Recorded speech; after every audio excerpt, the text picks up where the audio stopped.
Hello everyone and welcome to my January book haul, part number 1. There will be a part 1 because I'm still expecting, as of right now, I think just 2 or 3 books for the rest of the month. Let me double check.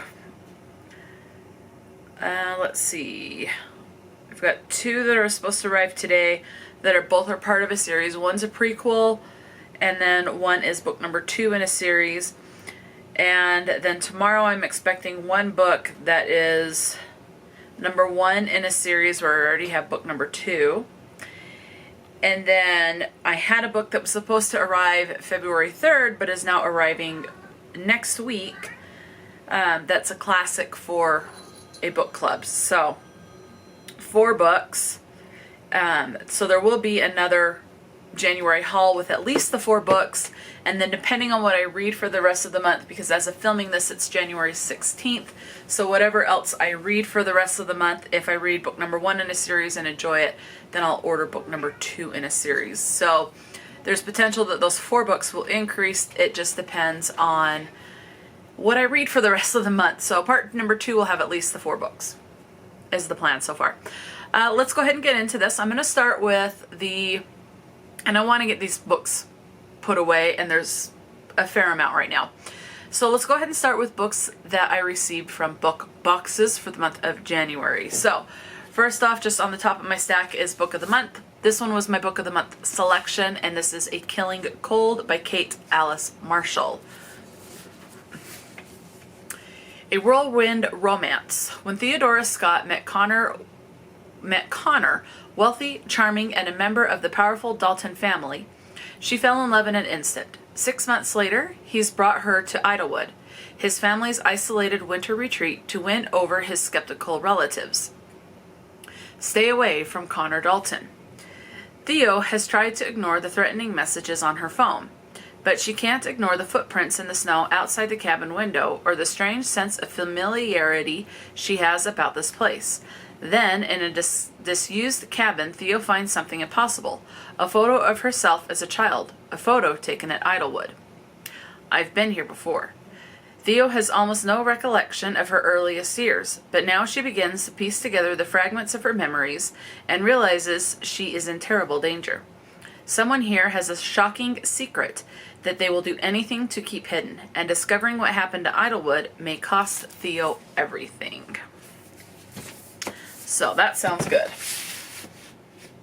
Okay, next up, this was an add-on, and I think for book of the month, I'm gonna try to only stick to the 1 book, maybe 1 additional add-on, because the additional add-ons are like what, $15 to $18, so they've gone up in price, which is understandable with the economy the way it is and inflation and everything. So I'm not going to try to collect every book that Book of the Month has done. I can't do that. So unless I am torn between, like, let's say 3 books out of the 5 that they give you to select from, unless I'm torn between like 3 of them, then I'll do 2 additional add-ons or whatever it is. But I'll try to stick to the 1, again, unless I'm torn and can't decide between however many speak my interest for the month. So one of the add-ons I got for January is And Sons. This is written by David Gilbert. The funeral of Charles Henry Topping on Manhattan's Upper East Side would have been a minor affair but for the presence of A.N. Dyer, the notoriously reclusive author whose novel Ampersand stands as an American classic. But as Dyer delivers the eulogy for his oldest friend, he suffers a breakdown over the life he's led and the people he's hurt. So begins a wild, transformative week as A.N. Dyer gathers his 2 estranged sons, Richard, a struggling screenwriter and father, and Jamie, who is settling down after years of making documentaries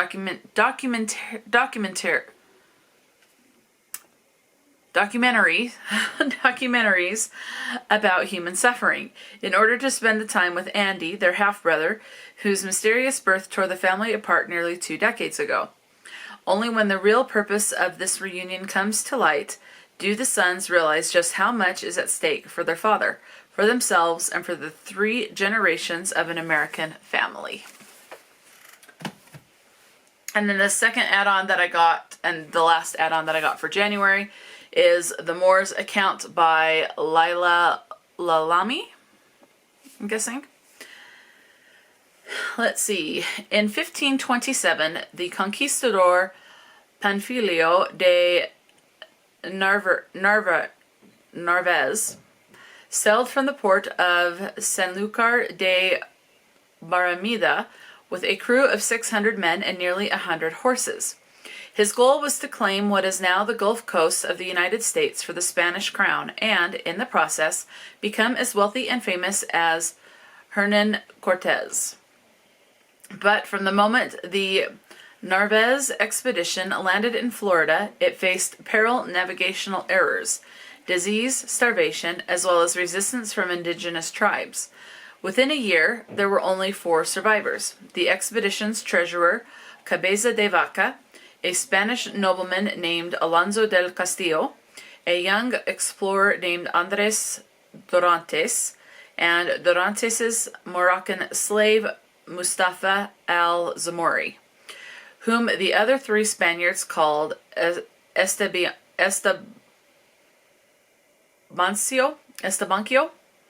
These 4 survivors would go on to make a journey across America that would transform them from proud conquistadors to humble servants, from fearful outcasts to faith healers.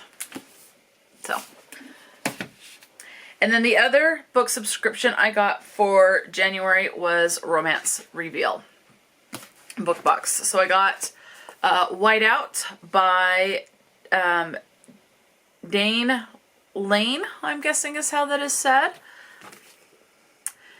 Dear Miss Dalton, on behalf of our client, your presence at Dalton House is kindly requested. She'd been summoned by the grandmother she'd never met. After missing 21 years of her life, why did she want to see her now? Please make arrangements to travel before the arrival of winter weather in the Sierra Nevada. Brianna had questions. Grandma had the answers. But classes, friends, and parties came first. The week of Thanksgiving break would have to do. Mountain roads can be treacherous when the snow comes. And the snow was coming. Now she met him in a roadside diner, Symbient. Her dark savior, her rescuer from the storm, trapped together in a remote mountain cabin. He taught Brianna what she needed from a man. He warned her to be careful, and when the snow stopped falling, he was gone. Do let me know when to expect you, Miss Dalton. I'm looking forward to meeting you. Sincerely, St. John Maynard and St. John Attorneys at Law. So, Derek St. John Esquire. So, there's that one. The next one I got was Wedding Bells. It says this is a debut novel by Olivia Porter. He's engaged to her sister. Chelsea Boston hasn't been home in 2 years. She's been successfully avoiding the high expectations of her perfect older sister, Kate. A last-minute spring break trip to Florida changes that and her life in the process. There she meets Maverick, a former Marine with a soft spot for the ocean and an internal struggle to return to the service, thanks to an overbearing U.S. Senator who just so happens to also be his grandfather. Chelsea knows the key to not getting her heart broken is to remain hidden and to not fall for anyone. But over the course of the week, between playful assaults and the freedom he gives her to be herself, Chelsea finds herself falling for one person who can break her heart the hardest. But Chelsea's still in school and Maverick's engaged to her sister. A bombshell of a truth discovered during an awkward family breakfast when Chelsea is forced to once again return home for the summer. Chelsea figures if she's going to survive this summer at home and her sister's surprise wedding at the end of August, she has to pretend nothing ever happened between her and Maverick. But that's easier said than done when the last night from spring break keeps coming back to haunt her. Can she make it through the summer, or will the sound of wedding bells be too much for the both of them? Next, I have Bad Reputation by Emma Barry. It says, let's see, this is the author of Chick Magnet. From himbo to hero. Cole James's reputation as Hollywood's favorite himbo no longer suits him. His fans can't separate the real man from the character he played on a soapy teen drama decades ago. But that's going to change with Waverly, the hit streaming historical romance series. Maggie Niven hates her own notoriety. Fired for directing a divisive play, Maggie takes her fight against censorship public. When Hollywood comes calling, she becomes the new intimacy coordinator for Waverly. But it's harder than she imagined to focus on the job. Cole isn't what she expected, and Maggie is more than he dreamed of. As filming gets underway, the cast's old traumas lead to real intimacy, and Cole and Maggie struggle with feelings they shouldn't have. Having an affair on set could destroy his comeback and her new career.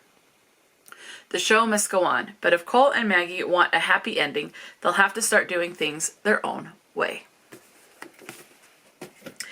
Next I have Teacher's Pet by Penelope Ryan. A couple nights of pure bliss, letting my hot professor lay his hands on my body and have his way with me, all to save my failing grade and my future. The choice seemed simple, but everything is far from simple now. Violet Sloan is failing biology, which wouldn't be that big of a problem if she didn't need this class in order to graduate in 3 months, but she does. And on the other side of it is a bright future. Her dream job already lined up, an incredible salary, and a career she can't wait to start. She just needs to pass this class. It doesn't help that her biology professor is hot as hell and just a tad bit distracting. When Violet gets a failing grade on her latest exam, she meets with Professor Henry in an act of desperation. There, she realizes her professor might be just as distracted by her. After a few flirtatious encounters, he offers her some extra credit. A deal to save her grade. A deliciously dangerous deal she can't help but take him up on. Only Violet has a track record of falling for the guys she sleeps with, and they have a track record of leaving. And as her arrangement with Professor Henry spirals out of control, she wonders whether she was truly ready to take this plunge. And then I have, this one is an LGBT, male. This one is The Date Mistake by Joelle Lynne. Doing it on my own didn't mean I wanted to be lonely. Underneath Trevor, it says, when I said I wanted to do it on my own, I didn't think it'd be so hard.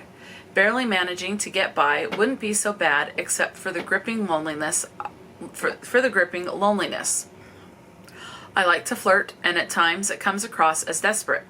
But maybe I am. After flirting with my boss's brother, I didn't think it would turn into what it did. After all, isn't Aaron straight? And then underneath Aaron, it says, being 35, the oldest child, and still single is, admittedly, a little embarrassing. When my brother asked me to be the best man in his wedding, I probably shouldn't have invited the waiter who flirted with him. It's not as if my family assumes that maybe I'm not so straight after being single for so long, so it shouldn't be a shock to bring a man, right? And the last one from the Romance Reveal book box is The Rehearsal Fling by Sophie Andrews. This is book number 1 in a Single Dad's Club novel. There are 2 books out for this one, for this series, and there will be 4 in this series according to what's listed in the back of the book. I never expected the hottest one-night stand of my life to turn up at my studio as the grumpy single dad to one of my dance students.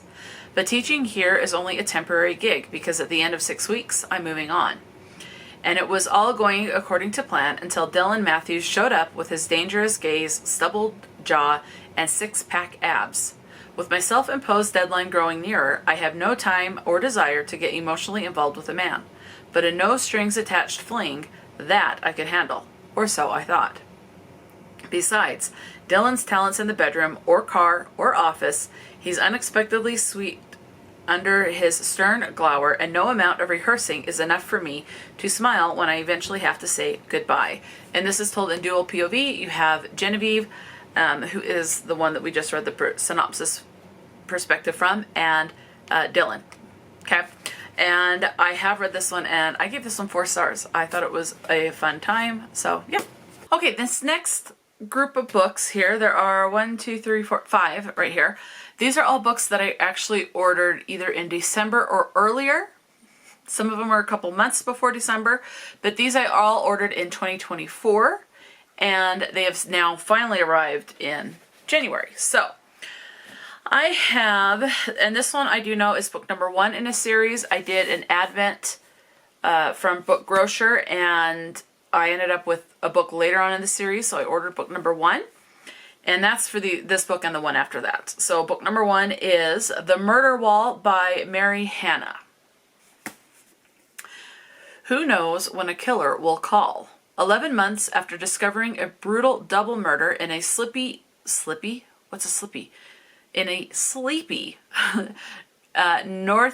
Northumbrian village, Detective Chief Inspector Kate Daniels is still haunted by her failure to solve the case. When the vicious killing of a man on Newcastle's Quayside gives Daniels her first case as senior investigating officer and a second chance to get it right.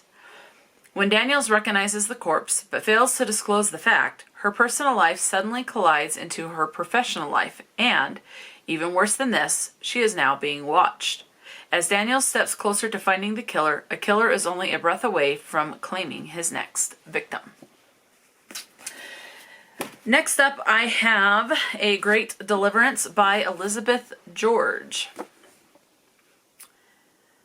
Let's see. To this day, the low, thin wail of an infant can be heard in Kelldale's lush green valleys. 300 years ago, as legend goes, the frightened Yorkshire villagers smothered a crying babe in Kelldale Abbey, where they'd hidden to escape the ravages of Cromwell's raiders. Valley of Sin. Now, to Kelldale's pastoral web of old houses and old secrets comes Scotland Yard Inspector Thomas Linley, the 8th Earl of Asherton, along with the redoubtable Detective Sergeant Barbara Havers. Linley has been sent to solve a savage murder that has stunned the peaceful countryside. For fat, unholy Roberta Taze has been found in her best dress, an axe in her lap, seated in the old stone barn beside her father's headless corpse. Her first and last words were, "I did it, and I am not sorry." Yet as Linley and Havers wind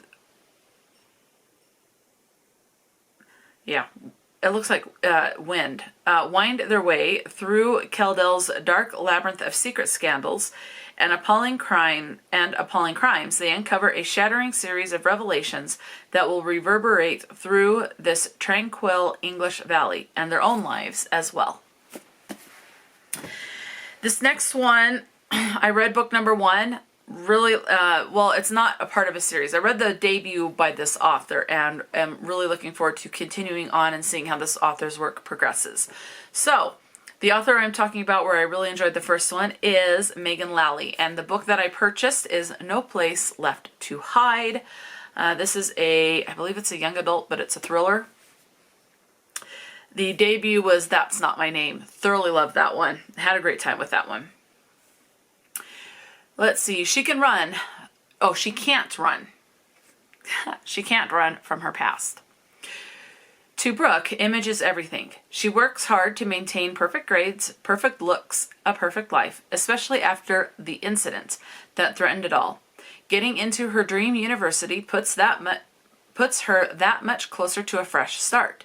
How can she say no to celebrating with all her classmates? Hanging out with her crush by the bonfire is the perfect end to the night, except it isn't the end. An old SUV starts aggressively tailgating Brooke and her best friend on the isolated road toward home. Someone thinks they know the truth about the incident, and they won't stop until it's all out in the open. This terrifying drive is about to bring out Brooke's worst fears, if she survives it.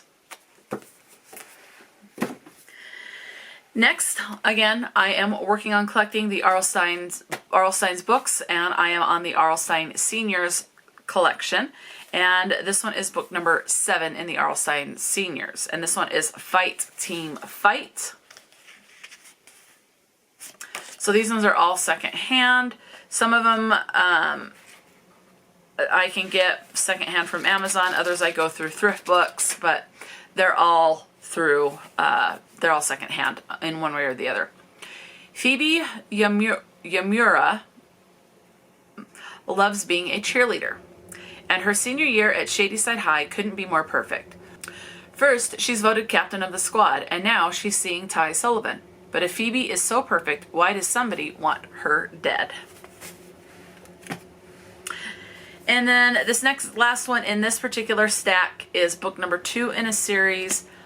I really enjoy, now this name, or this author on this book is actually a pen name. Okay. And I enjoy all the work under this pen name. Love it. They're science fiction type horror thrillers. And I have loved everything I've read under this pen name thus far. This is part of a trilogy, and this is book number 2 in the trilogy. And the book I am holding in my hands is Symbiont, I'm guessing is how it is said, but it is by Mira Grant. Thoroughly enjoyed this one. Book number 1 was Parasite.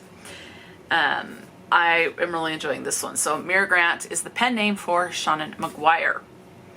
The symbiogen parasites were created to relieve humanity of disease and sickness, but the implants and the majority of the world's population began attacking their hosts, turning them into ravenous hordes. Panic spreads as these predators begin to take over the streets. Let's see. In the chaos, Sal and her companions must discover how the parasites are taking over their hosts and how they can be stopped. All right, and this next stack are books that I've purchased throughout the month. So my mom wanted to go to Barnes & Noble, and I went with her because she didn't want to drive, and I can't go into Barnes & Noble without buying anything. So I stuck to 5 books or less, and I got 5 books. So I already did a haul for these, but I'll still, in case you didn't watch the haul, you missed it and don't want to go back to it, or you're just not interested in something like that. I don't know.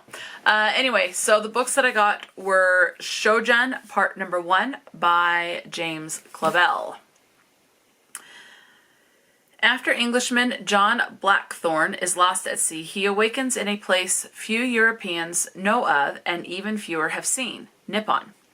Thrust into the closed society that is 17th century Japan, a land where the line between life and death is razor thin, Blackthorne must negotiate not only a foreign people with unknown customs and language, but also his own definitions of morality, truth, and freedom. As internal political strife and a clash of cultures lead to seemingly inevitable conflict, Blackthorne's loyalty and strength of character are tested by both passion and loss, and he is torn between 2 worlds that will each be forever changed.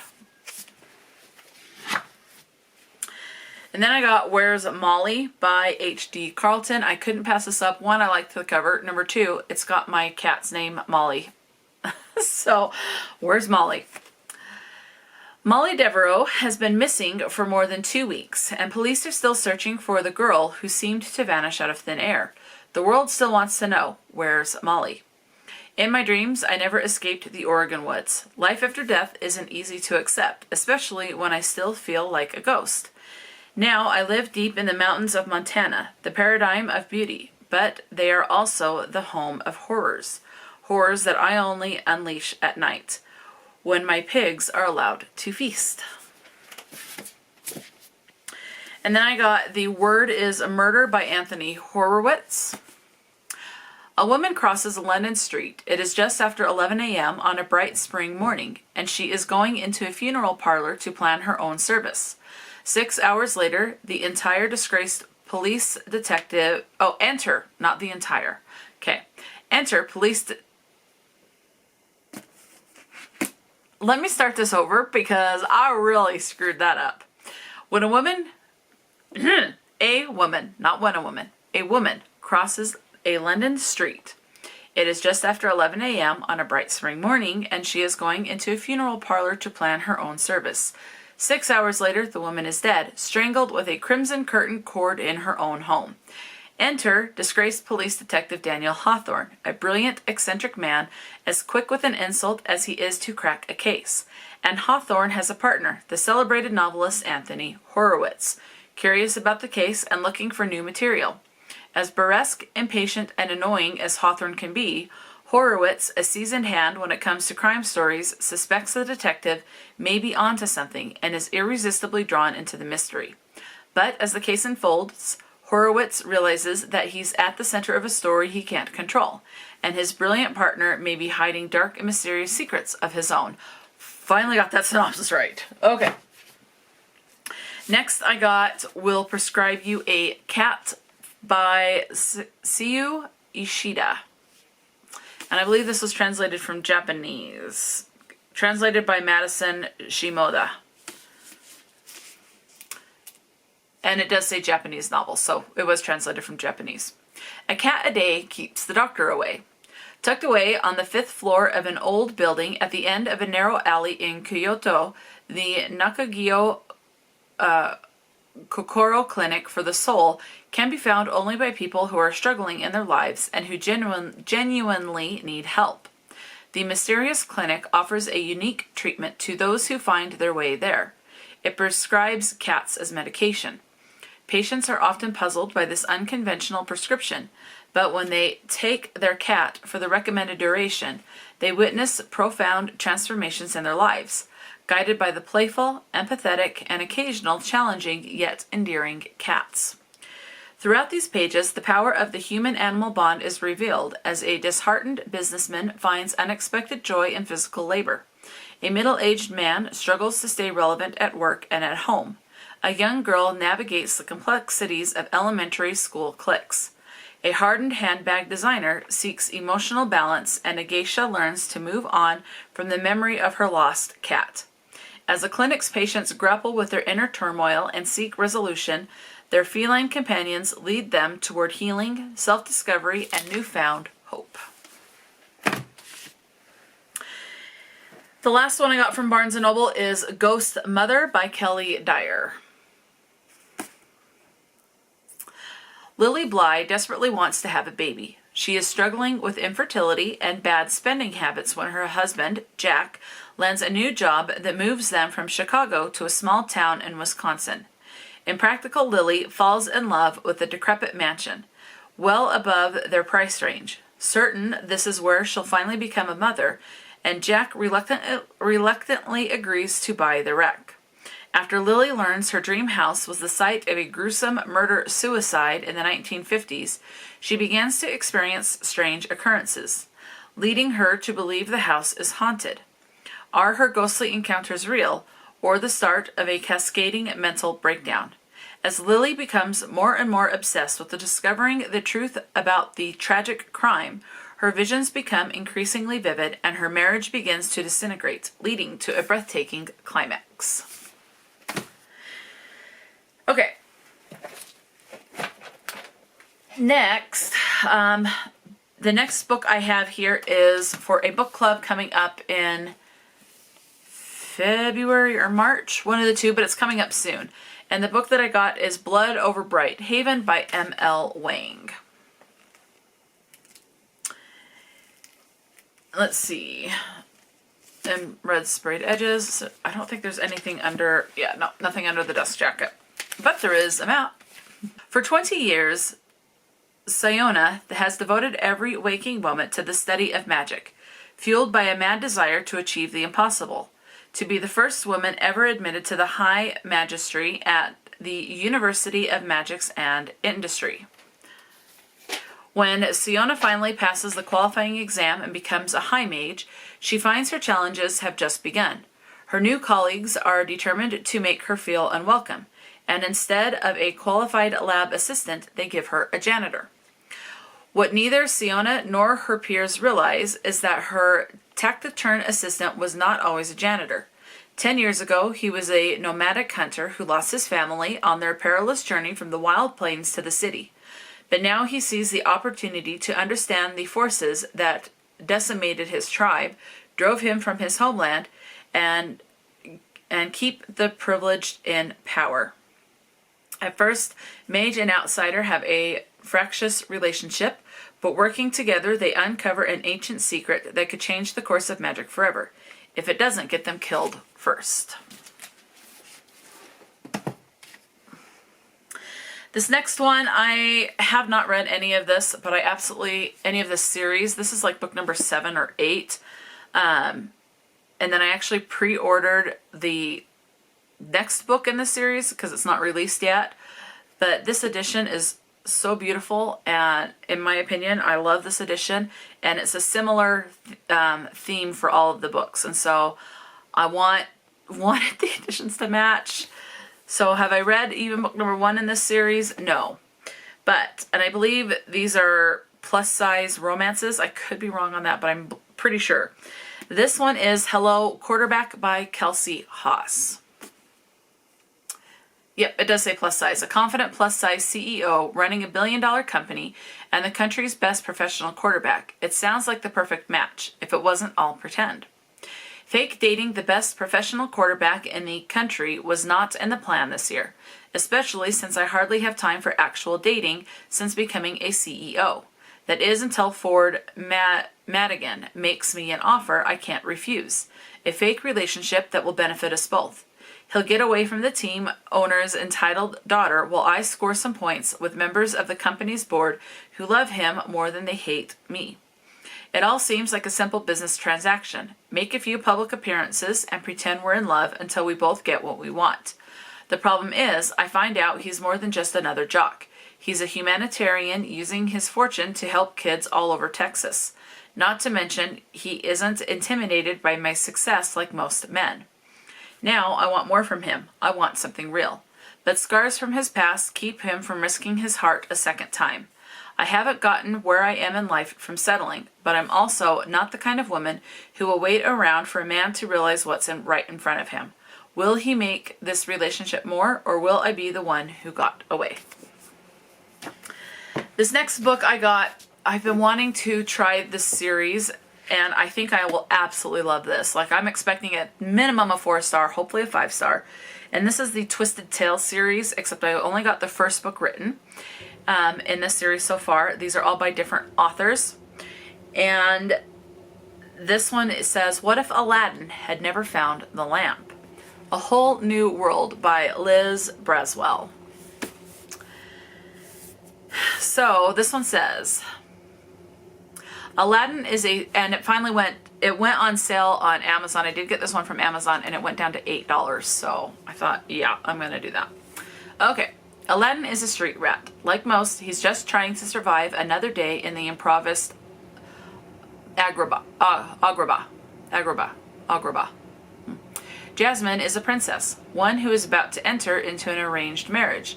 All she wants is to escape her fate, to see what lies beyond the palace walls.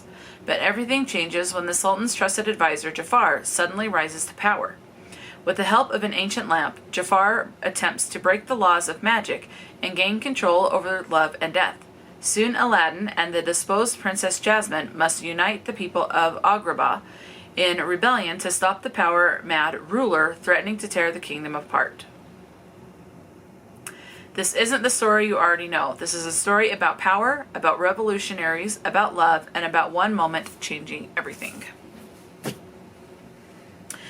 And this next book is for a future buddy read, group read, and this one is Grady Hendrix, Witchcraft for Wayward Girls. Nothing under the dust jacket. Okay. There's power in a book. They call them wayward girls, loose girls, girls who grow up too fast, and they're sent to Wellwood House in St. Augustine, Florida, where unwed mothers are hidden by their families to have their babies in secret, to give them up for adoption, and most important of all, to forget any of it ever happened.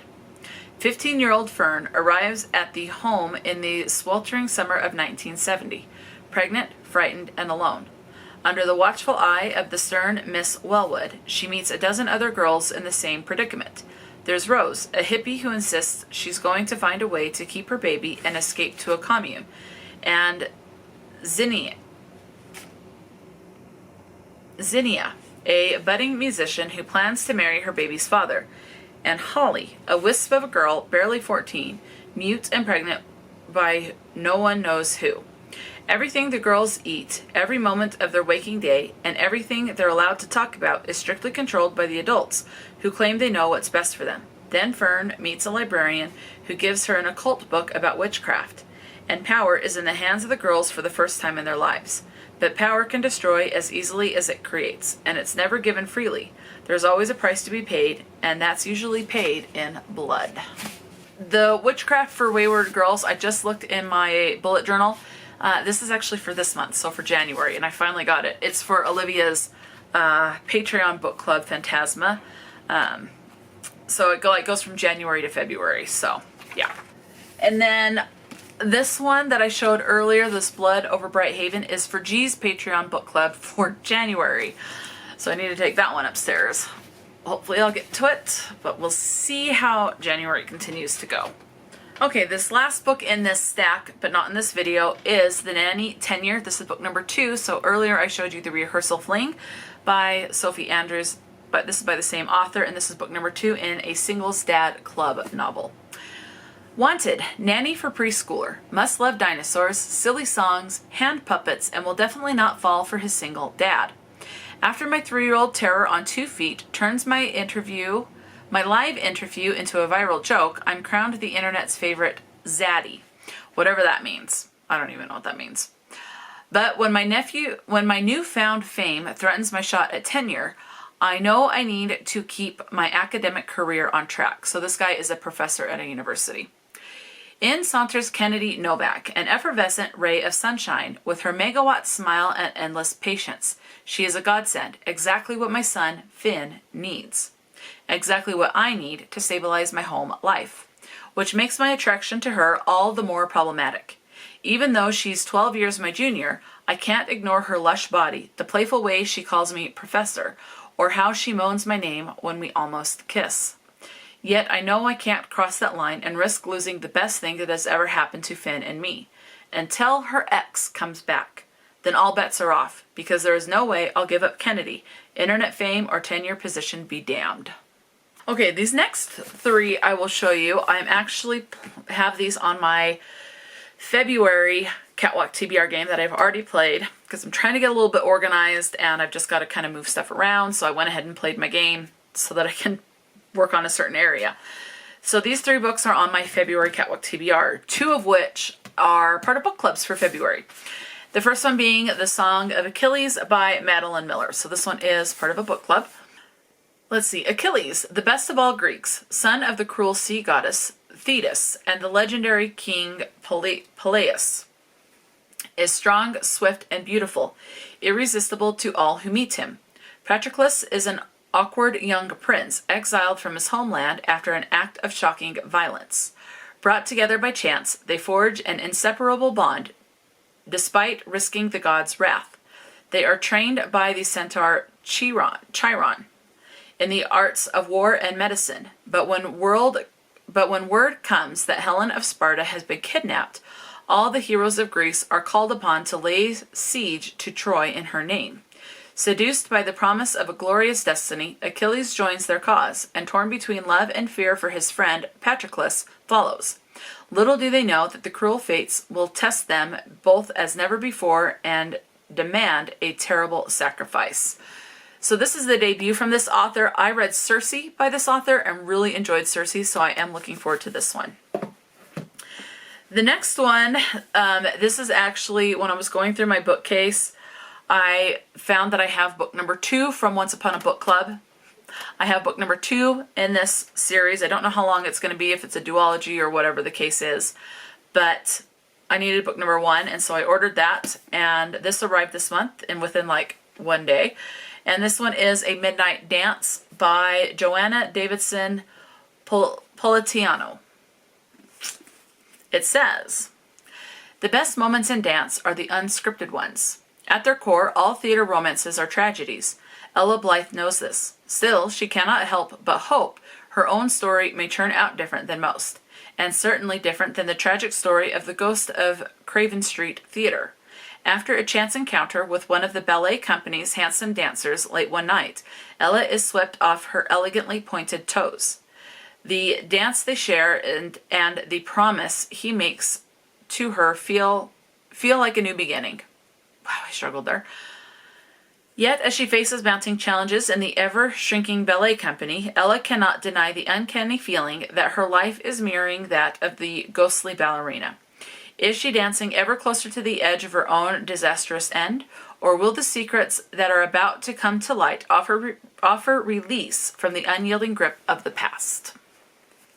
And this last one is part of a book club. The last one in this just little section here is part of a book club for February, and that is The Kiss Countdown by Etta Easton.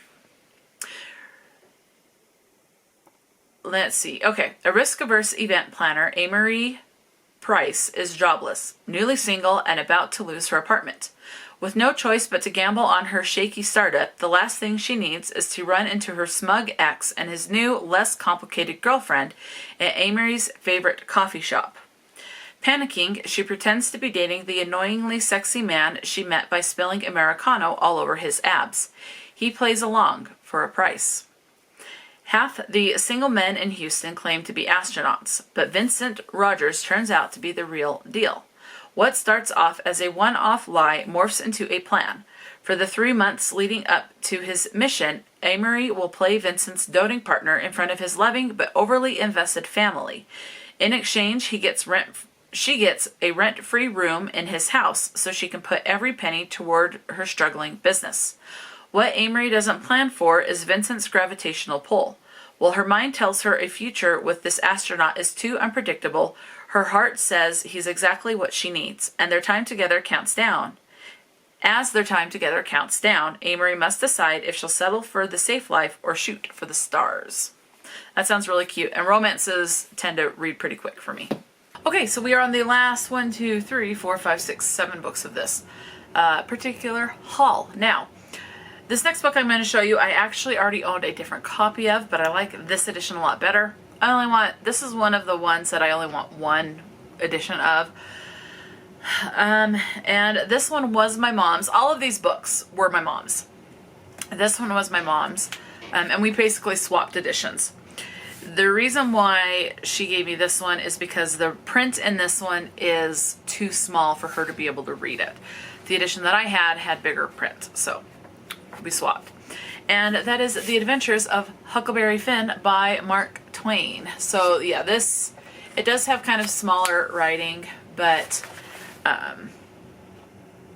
yeah, it's too small for her. It's getting to the point where it kind of strains my eyes a little bit, but not fully there yet. But yeah, so The Adventures of Huckleberry Finn. This isn't adding a book to my TBR, my library, whatever. This isn't adding, it's just swapping one book for another. So yeah. Okay, the next one that she gave me, and she was clearing out and just kind of trying to clear stuff out of books that she knows she won't read again, or that she's had for a bit and has never read and has lost interest in. So she was doing an unhaul. The next book that she gave me is Bone Gap by Laura Ruby. Oh, and The Adventures of Huck Finn. It says, what's the use you learning to do right when it's troublesome to do right and ain't no trouble to do wrong, and the wage is just the same. I have not read. I have read The Adventures of Tom Sawyer, but I have not read of Huck Finn. And Tom Sawyer was like long ago. Okay, back to Bone Gap. This one says, everyone knows Bone Gap is full of gaps. So when young, beautiful Rosa went missing, the people of Bone Gap weren't surprised. But Finn knows what really happened to Rosa. He knows she was kidnapped by a dangerous man whose face he cannot remember.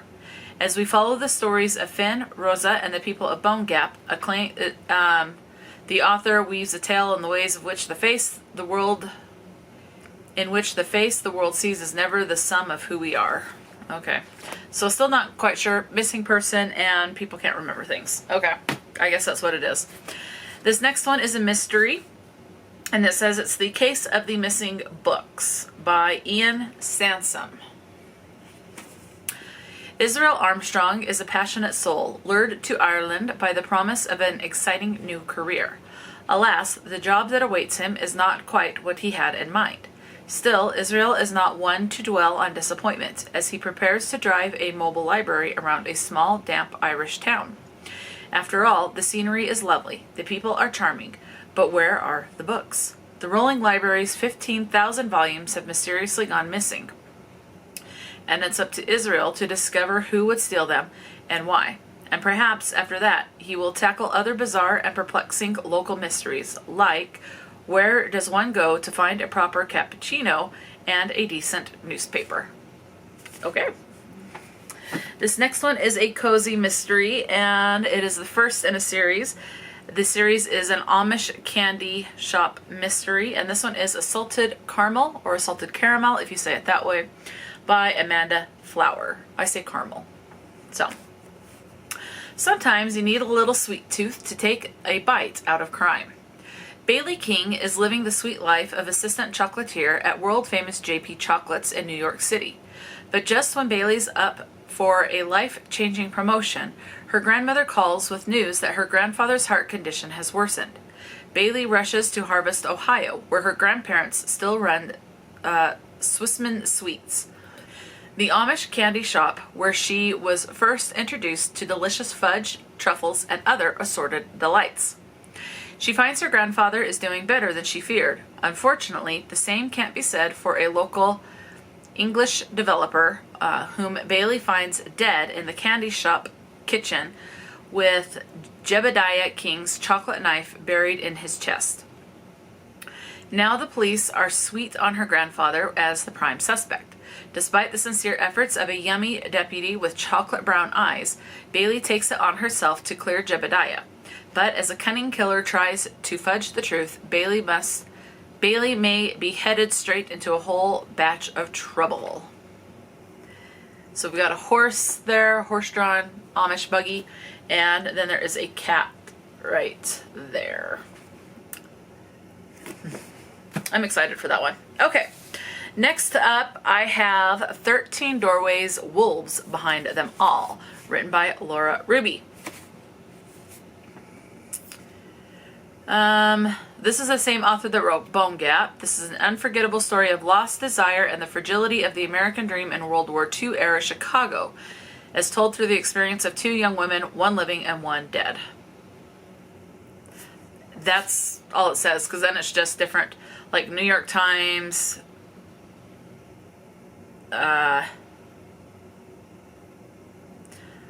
praise for it from Melissa Albert. So it's just praise for the book. So I don't really know exactly what it's about, but yeah. This next one, my mom was actually going to was thinking about giving to someone else, but I thought, I want it because before I had Molly and Polly, for those of you who know, I have two tabbies, Molly and Polly. Before I had them, I had Ophelia, who unfortunately passed away due to a tumor. I had to have her put down due to a fast-growing tumor in her intestine stomach area.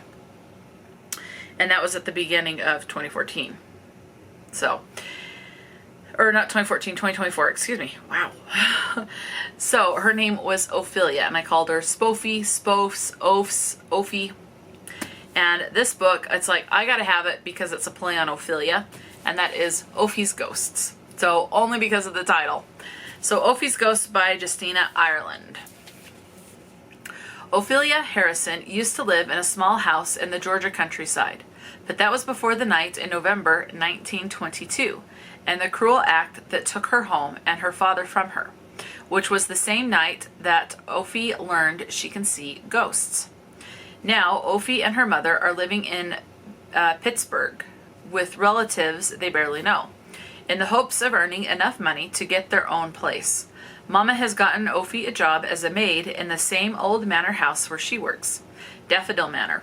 Like the wealthy Caruthers family who owns it, is haunted by memories and prejudices of the past, and, as Ophie discovers, ghosts as well.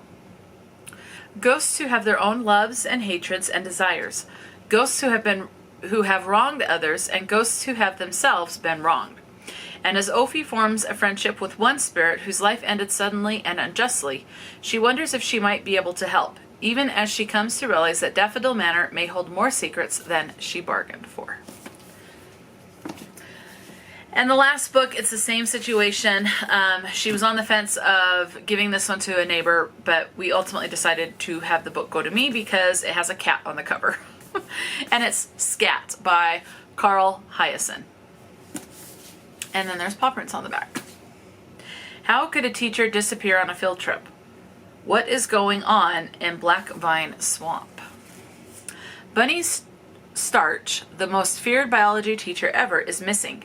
She disappeared after a school trip back to Black Vine Swamp, and, to be honest, the kids in her class are relieved. But when the principal tries to tell the students that Mrs. Starch has been called away on a family emergency, Nick and Marta just don't buy it.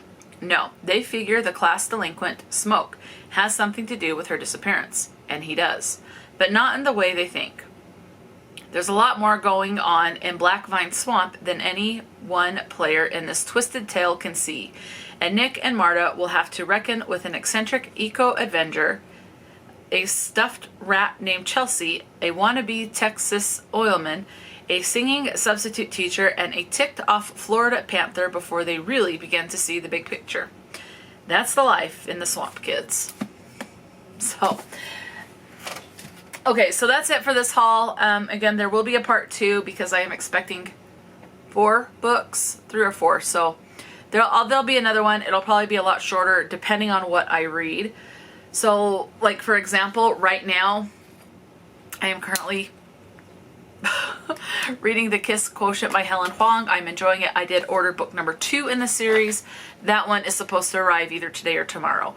So that'll be one in a future haul type of a thing. So if I need to read another book that's the first in a series, then and I'm enjoying it, then I will definitely be ordering the next book in a series. So that is it for this particular haul, part 1.